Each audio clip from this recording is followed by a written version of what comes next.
Hello. Thanks for allowing us to come and talk to you today, Miss Green. It is a pleasure to meet you. Well, it's a pleasure to meet you too. Thank you. Thank you. We're just here to ask you a few questions just to help your fans get to better know you a little better and, to understanding, your love for music and, you know, just you. Okay, So sounds good. the first question that I have for you is where did you develop your love for music? I developed my love for music in church. In church, I think that was like the first place I really experienced music and how music could move people. Um, at church, I witnessed my mother and my grandmother singing all the time. My mother sang at church and would tear the church down. But not only did she sing at church, she also sang around the house, and she sang in different musical groups around the city of Philadelphia. And of course, she would take her children with her. So my sisters and I would travel with my mom as she sang, and she just had a beautiful voice. And so I learned to love and appreciate music through listening to my mother and my grandmother and my dad. My dad actually was a singer too, and he loves music, and he had such a wide collection of music. But I grew up in a Christian home, and so all the music that I really heard when it came to my parents and my family was spirituals and gospel music. So my dad had this really great collection of gospel CDs, and I would always get into his CD, or I should say actually it was a tape collection back then, and listen to all his music. And so just being at church and singing in the choir, I sang in the youth choir, the Sunbeam Choir, as a 5 year old, and then moved up to the young adults and sanctuary choir and things like that. So definitely the love of music came first and foremost through my church experience. Wonderful. Wonderful. That's about what I expected hearing the song and just how it almost brought me to tears, which is hard to do. But Oh, God bless. I God bless. as well as many others felt that it was truly, your gift to bring people to God. So my second question for you is where did you receive your formal training as far as singing and where did you go to school? Okay. I actually went to school. I attended the Girard Academic Music Program, known as GAMP. My mother, I guess, well, my mother was one of the type of mother that did a lot of research, and she always tried to give us the best of everything, being vacation, making sure that we had could do things that other people were doing, but also, first and foremost, I should say, I'm sorry, education. And so my mother researched and found this school in South Philadelphia, which was a music magnet school. You had to audition to get in, but when I say music magnet school, that means that music was a major. So music as a subject held just as much weight and was just as important as math and science and everything else. And we would have two and three um, classes of music per day. That's how important it was. So Wow. I went to and attended that school from seventh grade to 12th grade. And it was in high school that I received my first formal voice lessons.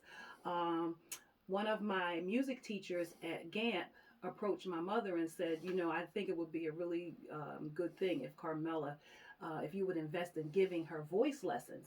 And her name was Diana Borgia at the time. Her name now is Diana Borgia Petro. And she was my first voice teacher. I then went on to go attend Temple University, where I studied classical music. So I was a vocal performance major as well as a music education major.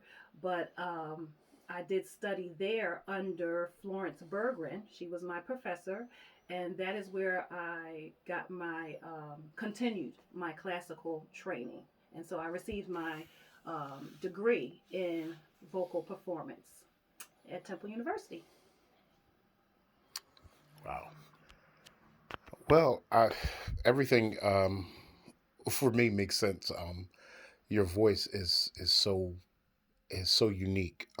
We noticed that it on your page it says that you are a dramatic soprano. Can you explain a little bit what that means? Yeah, and it's so funny because I recently started taking my lessons again about 3 years ago. And when I was in college, my teacher at the time, Miss Florence Bergeron, had said to me, I was a mezzo in college, and she said that perhaps you would one day develop into a dramatic soprano. But now that I have gone back and started studying, my teacher says that that's not the case right now. That I am a soprano, but and not a mezzo. So my voice is just it really has a lot of richness and colorfulness and power, but I do have a range to maybe like a C5. Um, I, I don't want to linger up there, but so it's just it's the color and the timbre in the voice that Uh-huh. kind of distinguishes and whether you're going to be a lyric soprano or a dramatic soprano or it's the color and what you can do and the registered, not necessarily the register. It's more so the color. But hopefully that'll give you a little bit of what you're looking for as far as an Yes, answer. it did. Thank you very much. My question for you now is why this song? We know that you have been approached on several occasions about singing um, in the music industry, and you've turned down opportunities. So, what I really want to know is why this song? What struck you Hmm. about this song that you felt you needed to sing this song? That's a great question. That's a great question. Because you're right. I have been approached at other times and asked to do other recordings. And I turned them down because I didn't feel as though they were for me. This particular song um, was written in a style that I thought I could do it justice. So, although it is a classical, I'm sorry, although it is a gospel song, it is written in a way that someone with a classical voice, such as myself, could do it justice and do it well. So, I thought that with what I bring to the table and my style of singing, that this song I could I could sing it and get the message across, not only spiritually but vocally. So I could handle the song vocally. It's lyrical. It's it's soft, but yet it's powerful.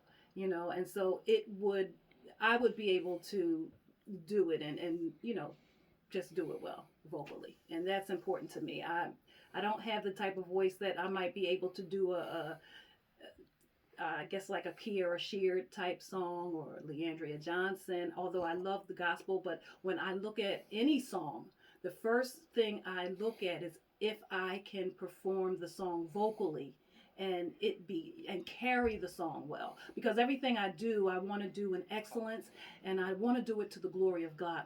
So I want to make sure that the message is being received and it's pleasant to people's ears, and that vocally I can handle the song. And so this song was written in a way that I thought I could do that. And so, and not to mention the message in the song. The message was so powerful. You know, Jesus Christ is Lord. It just ushers you into the very presence of God. And that's one of my favorite places to be, is in the presence of God, because there is just so much joy and peace when you get into the presence of God. And I want people to be blessed by the gift that God gave me. Every good and perfect gift comes from God, and I wanted to make sure always that people are being blessed. So that is my prayer when I sing anything. Lord, use me as a vessel so that I can bless, so that you will get the honor and the glory, but that your people will be blessed. And so I believe that this song does that. Well, it definitely moved people, and it definitely comes off as you are a true woman of God. The song is beautiful, Thank you. and everything that you just talked about and expected it to be, and you are everything we expected you to be. Thank Thank you you. so much Thank for you. just lending us this little bit of time to get to know you. We truly appreciate it. Thank you so much. Thank you. To God be the glory. God bless you all.